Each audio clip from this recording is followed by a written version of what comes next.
Much like the second half of that game, we are going to park the bus for this episode. That's really good. That's really good to tell everyone just right off the bat. Just right off the bat, man. Just set the expectation. Stay tuned. Low.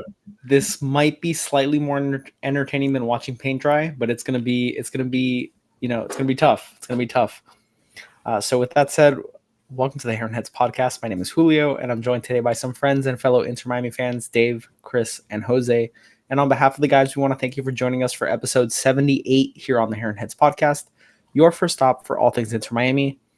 If you're watching on YouTube live, thank you so much for stopping by. Be sure to hit the like and subscribe buttons if you're enjoying the show. A huge shout out to our chief Heron Heads, Matias, Chao, Abu, Ava, and Marivi. Thank you so much for the generous support. And if you'd like to support us on Patreon, check out our merch store or join our Discord server. The links for all those things are in the description wherever you are listening. And with that, let's just rip it off like a Band-Aid. Let's talk about Inter Miami 0, Orlando City 0, our first clean sheet since the last time we played Orlando City. So how about that? We don't concede goals against Orlando. Not up in here. So where do we begin? Just talk about this toothless attack tonight. I mean, there was nothing going on. Seemed like they couldn't finish anything. Seems like there were some good crosses going on. Rojas had a nice start to the match and kind of fizzled off towards the end. Good crossing from him a few times, actually. But yeah, there just wasn't that finishing touch that we're missing and that we've seen the last few matches. Not even a lucky finishing touch, not even that much. So yeah, I mean, we got a clean sheet, not exactly the way we wanted, but we still got it. The defense actually played very nicely. Calendar made some very nice saves. So give it up to them. Give credit when credit's due. You know, everyone talks about the defense, everyone talks about Calendar, and they held it down tonight. They really did, because our attack was nowhere to be found. They stayed in Miami. They didn't make the 3-hour drive up to the turnpike to Orlando.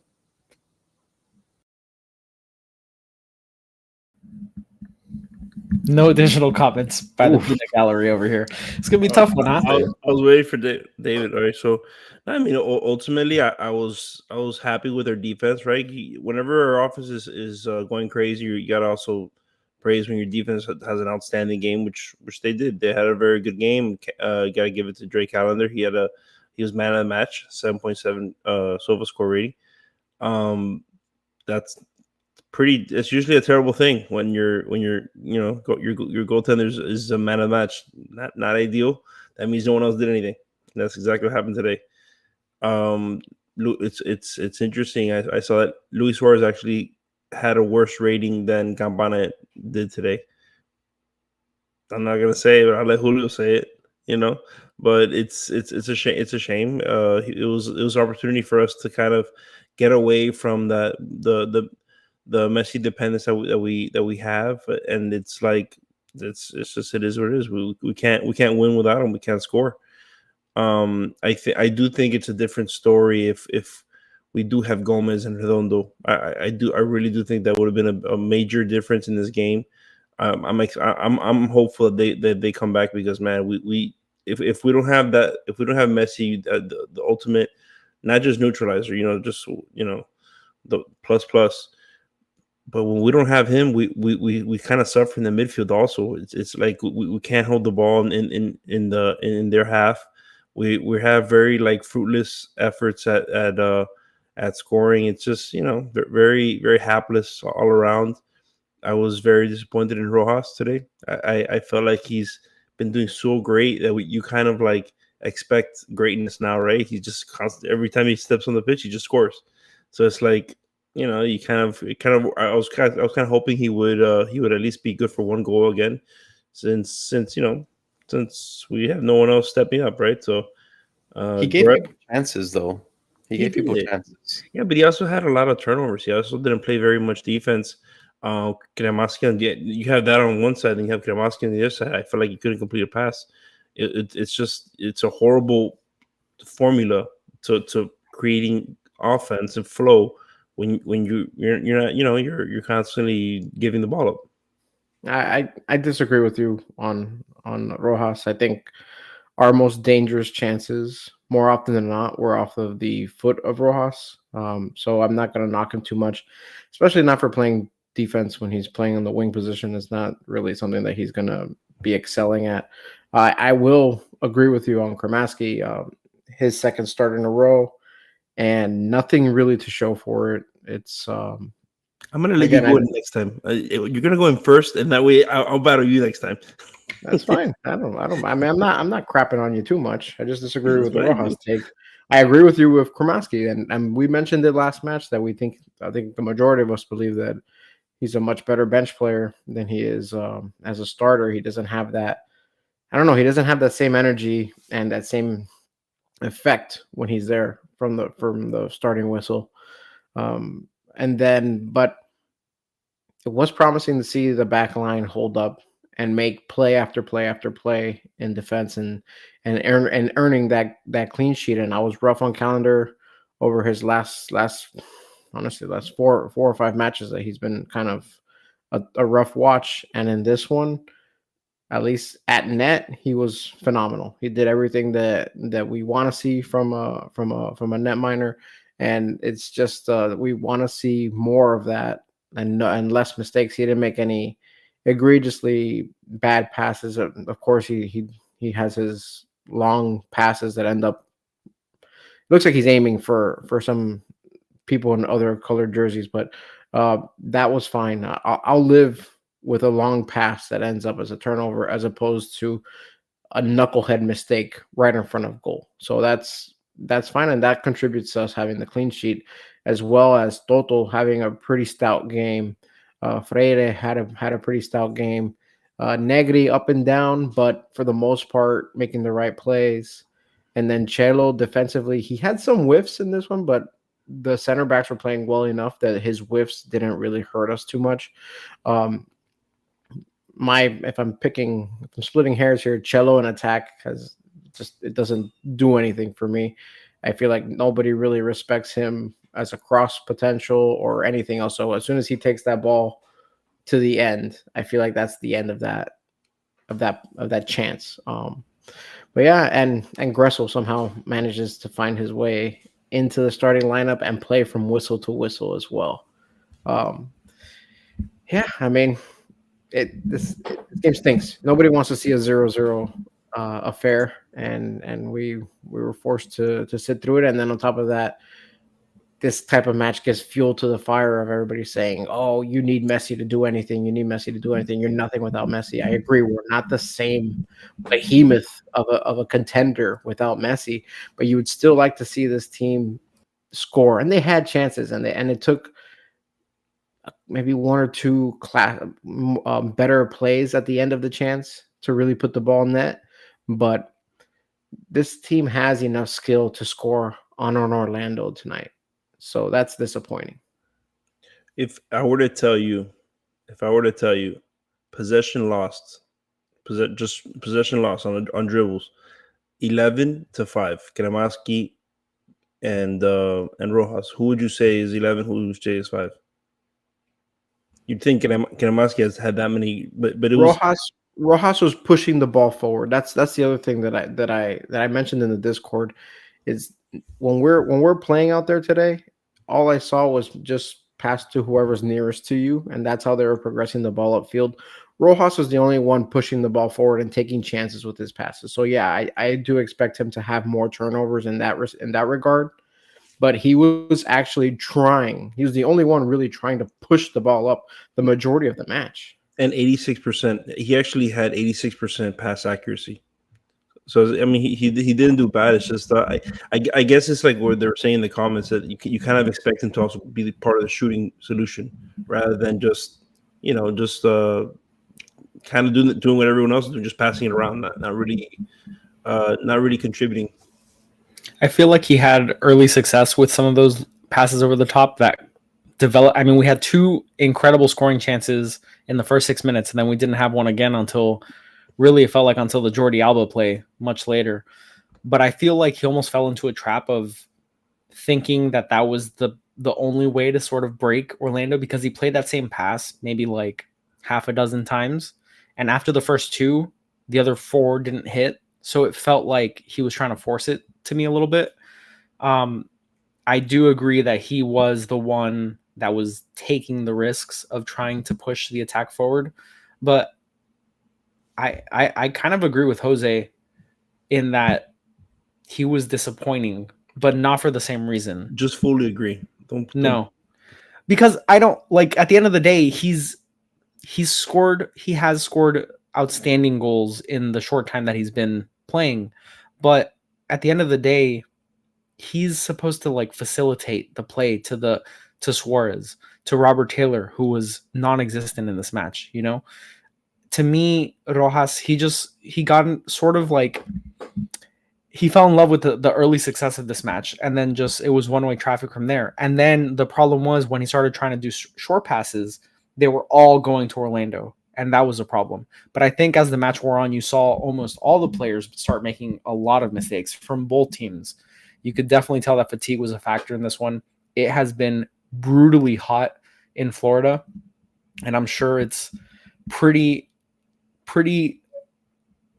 equally humid in Orlando and hot in Orlando as it was in Miami today. And you could definitely tell that these guys were tired, and probably some of them just wanted to get out of there by the end of the match. That's stupid. They should. We literally play in Miami. I mean, you gotta get over that. And it's gonna get hotter and hotter as the summer goes on. You know what I mean? Like, I'm not saying that it's something that they have to get over. I'm just saying playing a midweek match in these conditions, it has an effect regardless of if you're used to it or not. And I don't know if you were hearing the broadcast, but it's funny. Like, we are the least as far as like practice minutes. We have the least practice minutes of all the teams in the MLS. Maybe because everybody's always hurt. Well, but it could also be part of it where it's like, you're not. How are you going to be able to stay fit if you're not working out, if you're not getting out there? You can't practice if you're in the trainer's room all day. Get out of the trainer's room. Hey, you mentioned Robert Taylor and his absence. I want to pontificate further on that. You don't say. Yeah, 0.09 xG, 0.03 in 0.03 in assist xG. Just gonna leave that there. You guys chew it, because lately, I don't know what it is, but lately everybody's like, Robert Taylor, he's so good, Robert Taylor. Okay, oh, there you go. Chew on it. Were you reading off like a really big book or something? It sounded like you turned the page and you looked from one screen to the other one. It's his Robert Taylor love diary.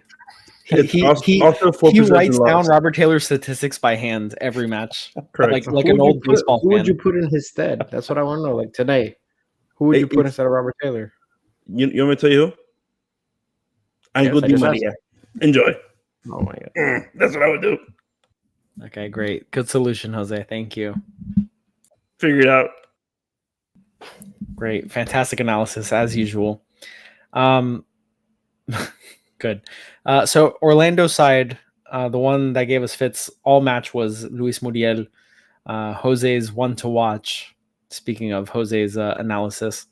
And the defense did pretty well. There were a couple runs that he made. He smoked Busi on 2 or 3 occasions, and the commentators were like wowed that someone ran past Busquets, which, in fairness to Busquets, as good a player as Busquets is, not the most athletic at this stage in his career. So I don't know about getting all worked up about that. But the defense did pretty well.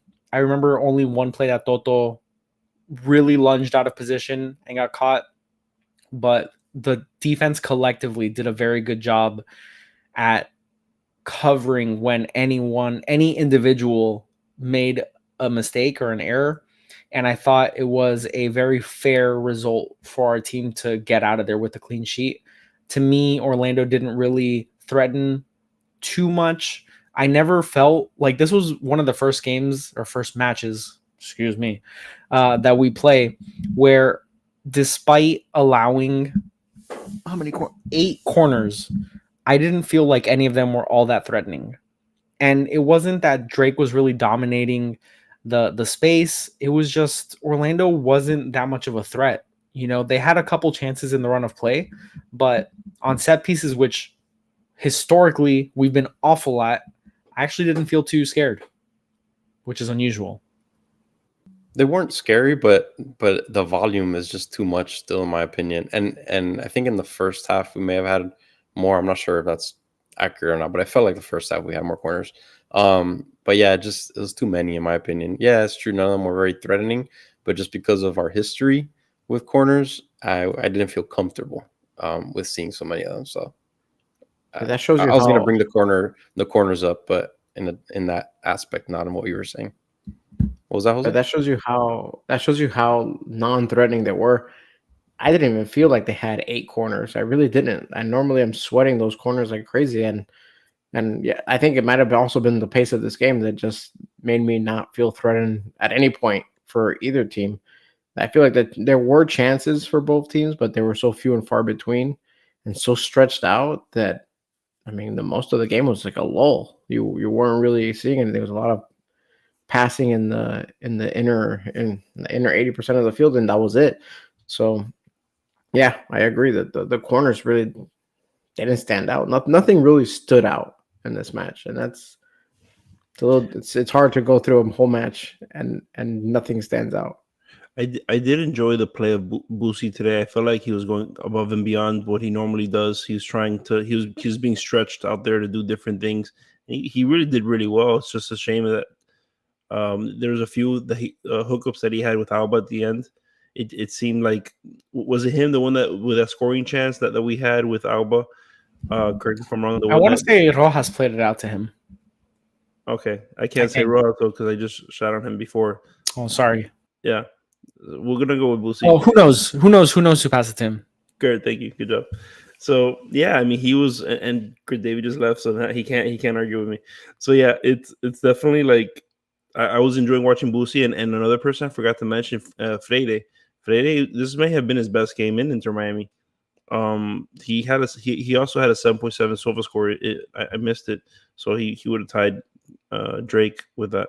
But yeah, our defense was fantastic today. It really was, and it's funny. We've been trying to like get them to have a game like this, and it's like they finally did it when we needed it. You know why they were. I think they're better today too. Like we said last match, the 2 goals that were scored on us, they were defense's fault, but also they played defensively very sound, but they also didn't allow many turnovers from our back line. Now we did see annoying turnovers in the midfield multiple times, and they did react properly, and they stayed in position, and they made the proper plays to not let that build up to something else. But yeah, the defense, the back line didn't actually turn the ball over in these ugly ways that we're used to seeing them. So that adds on to their great play that they had today. So if we could see them more often, that'd be greatly appreciated. Back line, please. I totally agree, and I think that also coincides with why Drake didn't have really egregious turnovers. It seems like however tactically set up it was, or maybe Orlando just wasn't pressing as hard as they should have. But it seems like Drake didn't have to play the ball long all that often, and he really didn't have to have the ball at his feet all that often. Like I didn't see, compared to the match against Montreal, it felt like Drake had very few passes of the ball, where every time he touched the ball in the Montreal match, I was like, oh, the other team's going to get the ball. And we didn't really have that all that often in this match. Me too, Mike V. Me too. If another guy we could put a spotlight on, and what did you guys think about Negaty's play today? This may have been one of his more, I guess, poorer games that we've seen him. Usually he's very solid. He doesn't do anything great, doesn't do anything very, very poorly. But today we did see, and we've commented a few times on the Discord chat, that he did make some questionable plays. He got burned a couple times. So not his best game. Definitely not his best game. It's not good when you notice him for bad stuff. And I would still qualify it as a solid game, to be honest. It was still like quote unquote a solid game, but it's just like it's like that player that he does his job but just doesn't do anything else. You know what I mean? And I think he got saved by Toto a couple times as well in the back, who had an amazing game, by the way. He was up and down. Where I noticed him as a glaring negative was in attack. Every now and then I'd be like, who is Negri passing to? It's like a perfect chance in the box, and he just passes it right to the defender. And I feel like there were definitely better options there. So there is when you see Alba come in, and for a short period of time, you're like, oh, that's what we've been missing. We've been missing that component in our attack. So hopefully Messi's not out. I don't think he's going to be out much, but hopefully he's back next match, and we'll have our cast of original 4, and we'll be able to really do some damage how we're used to doing damage. Even though without Alba, we've still been scoring at a pretty decent clip. It just adds just another tool to the toolbox, and it gives you a different avenue of getting to the back of the net. Yeah, the offense is actually where I really think from Negri's position, why Jordi Alba is going to love Rojas so much is because Rojas found Negri twice. The two early chances, or 2 of the early chances, were to Negri getting him behind. And Negri's decision-making was, you can say, poor. He played one, instead of just taking a shot, he was well in behind the defense. He tried to play it across, went to Robert Taylor, the only action that I can remember Robert Taylor doing, and Taylor smashed it right into a player for a blocked shot. Never threatened Calese. And Negri had another one that I remember. Angulo got the ball, saved it from going out of bounds. Shades of Lewis Morgan saving it from going out of bounds, just much deeper in his own half. And Negri almost expected the ball to go out of bounds, so he just gave up on the play, and Angulo saved it. And Angulo's very fast, which I did not know that heading into this match. Very fast. So then he saved it from going out of bounds and just took it all the way up the pitch. And Negri was left chasing not even shadows. He wasn't close enough to chase his shadow. He was behind the shadow. So that was the first time that I've been like, oh wow, Negri needs to do much better there. Much better. Not just a little bit better. He sort of let it down. He needs to do a lot better. It felt like he was just a little off his game. I don't think it's a stretch to say that this wasn't his best match. But I think, again, midweek, you're gonna see cracks in everybody's game in midweek fixtures. And when it's the second layer of players, when it's Kremaski, when it's Negri, you're gonna see more cracks than other players. Like Busquets played incredible, and he played on Saturday, But that's where these great players, the drop off, the variance is not as great. But when it's these other players, I think you see a big drop off. So yeah, Negri, I think just like you said, Jose, I think he still had a good game, but he definitely had some lapses. And I think that's a common thread across this whole match. Players had lapses in decision making. And if you were to just look at the stats for fun and seeing the waves of teams just getting the better, getting the momentum swings, it was literally the whole game like this, the whole game, which typically that's a good game, right? But it's just, man, 0-0 so boring. It's just so terrible to watch. It was just like a midfield game. It didn't feel, and I may be completely wrong, if you looked at a heat map, but I didn't feel like the teams really entered into the final third often. Not often enough where you were like, oh wow, Orlando almost scored there. Oh wow, Miami almost scored there. The chances were so few and far between.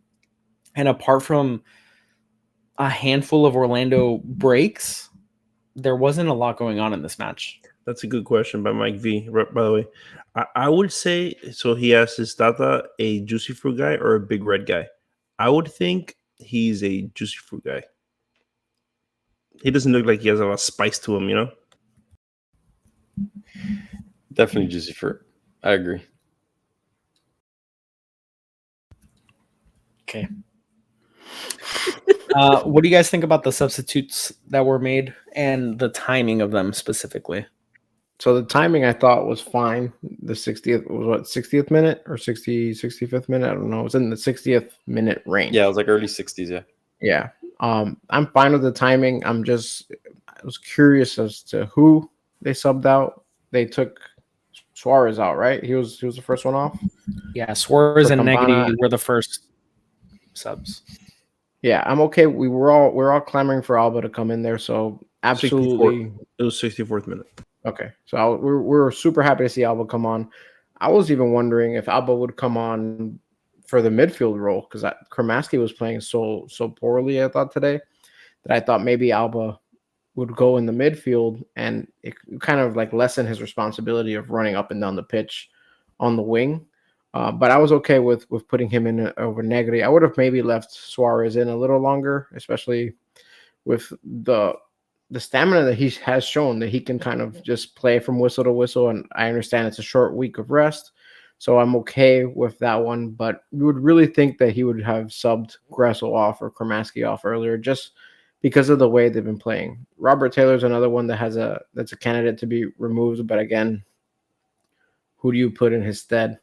That's the tough part. You don't have, especially with Rojas playing across from him, you don't have anyone really to sub on there unless you're completely changing your formations. But yeah, I mean, I would have liked to, and this is why you like to see Ruiz start at midfield as opposed to Kramaski, because when you inject Kramaski into like this game, think about this mismatch in particular. Look at how tired everybody was. You put in Kramaski in that situation, and he's going to run circles around everyone. So that's my issue, not just with the substitution, but with who Tata keeps choosing to start, and it's not optimizing the group of players.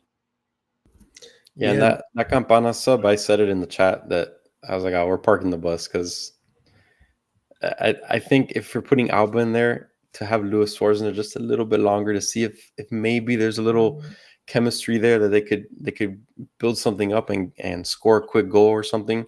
I understand you want to give Suarez some rest, but just a little bit, maybe, I don't know, just a little longer to the 70th minute or something. I would have liked to see that. I think Campana hasn't done much this season with the chances given. He was out there for what, 25 minutes today, and we didn't see much from him either. But yeah, the timing was good.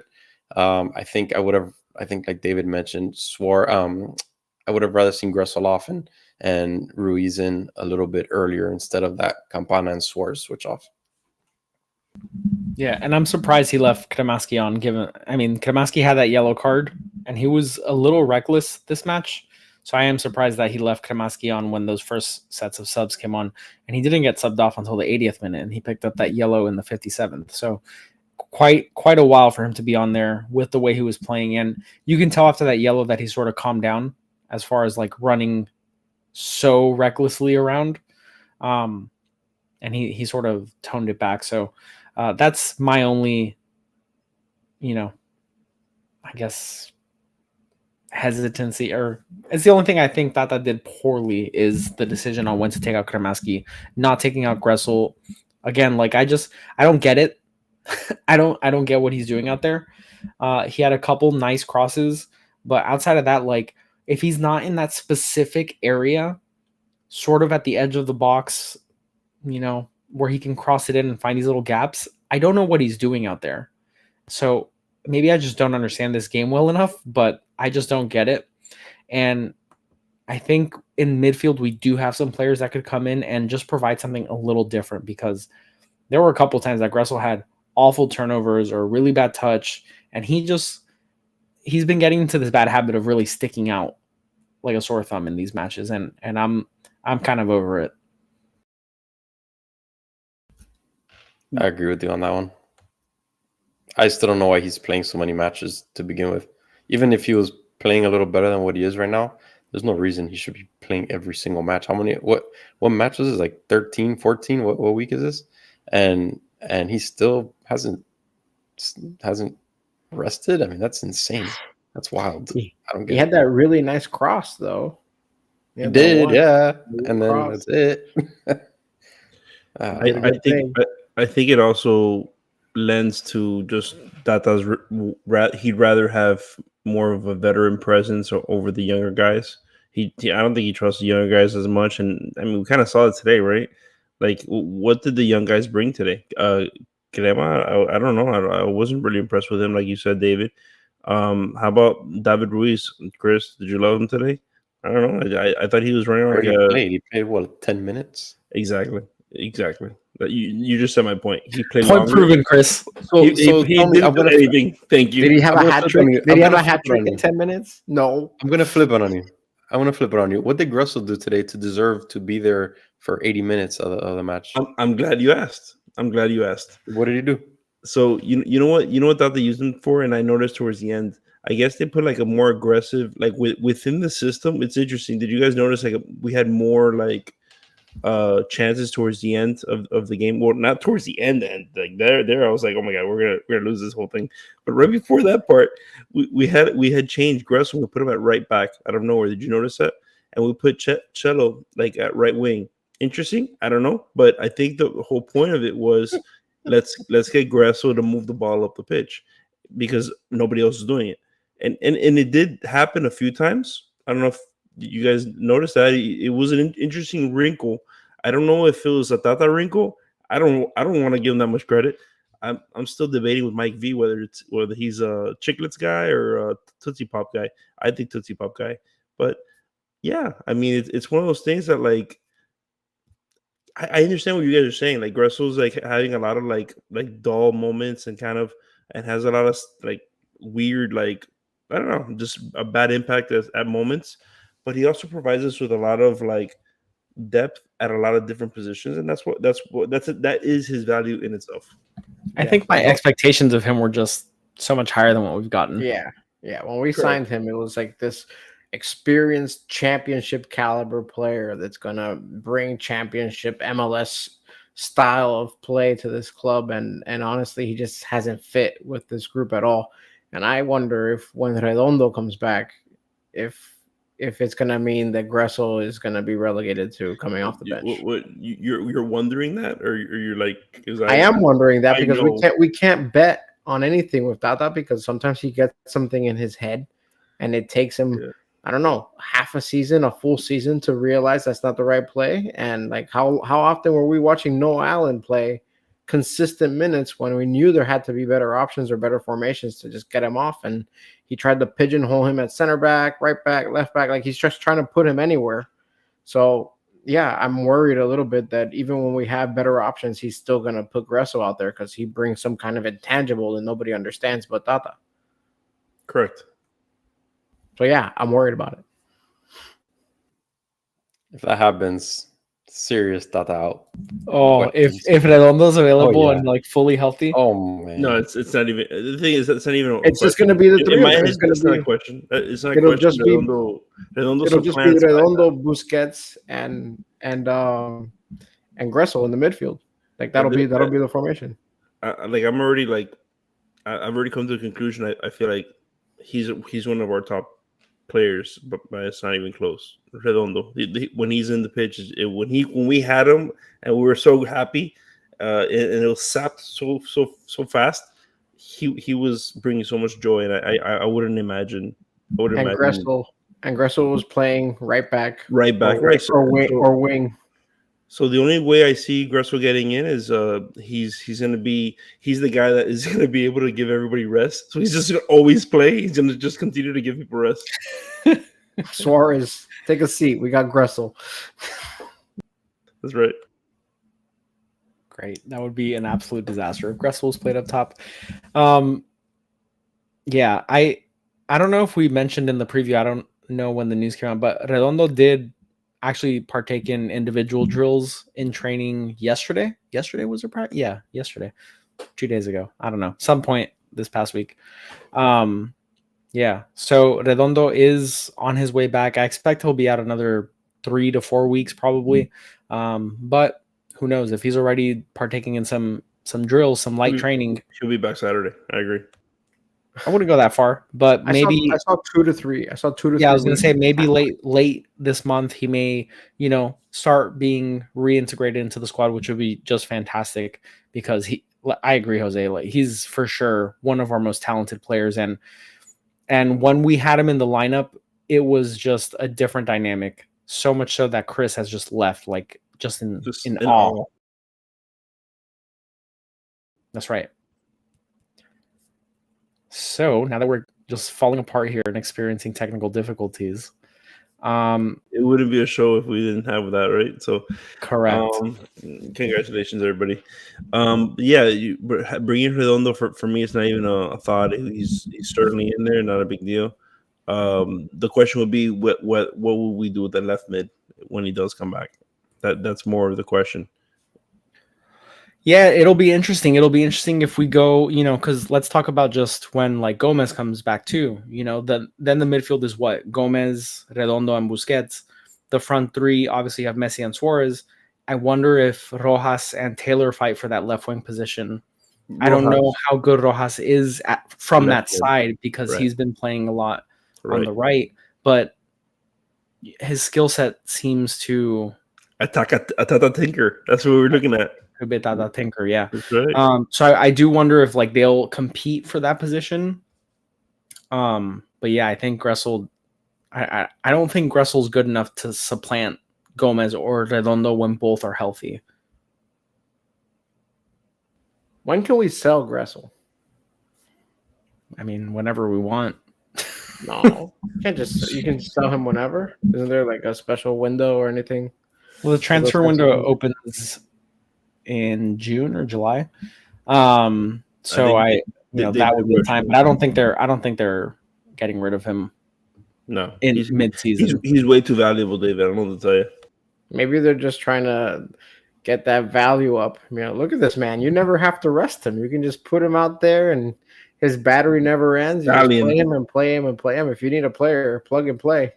He's your man. That's right. If you want someone that will go out there and do a lot of nothing, he's your guy.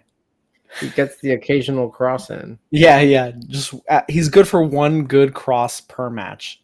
Probably won't be a goal, but it's there. You're muted, Chris. Yeah. I know your mic's just malfunctioning. So I was gonna kick it to you to do like a league whip around. There he goes. He's gonna whip out of this podcast.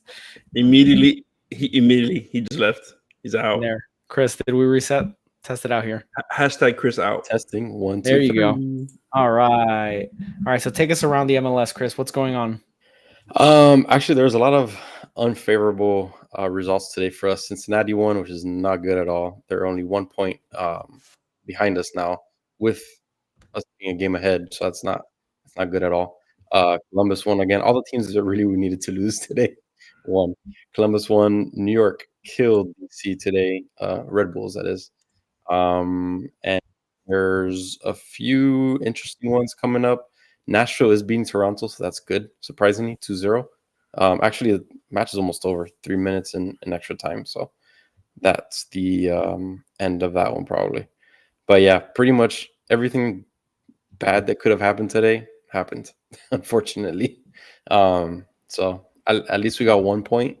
We could have lost. Yeah, could have lost. At least we got at the end, I thought we would lose at the end. Yeah, not good though, and not good. We needed those 3 points with all the results that happened today. We needed the 3 points. It was an easy team too. It's a shame. Yeah, it is a shame. But now we head home for this weekend's match against DC United. DC United currently ranked what in the league, Chris? If you still have the table open. I closed it. Sorry. DC ranks 8th in the East. Yeah. So right outside the playoff line. They had or have, I don't know if he scored tonight. They have Benteke, who's joint top scorer with Luis Suarez and Chicho Arango.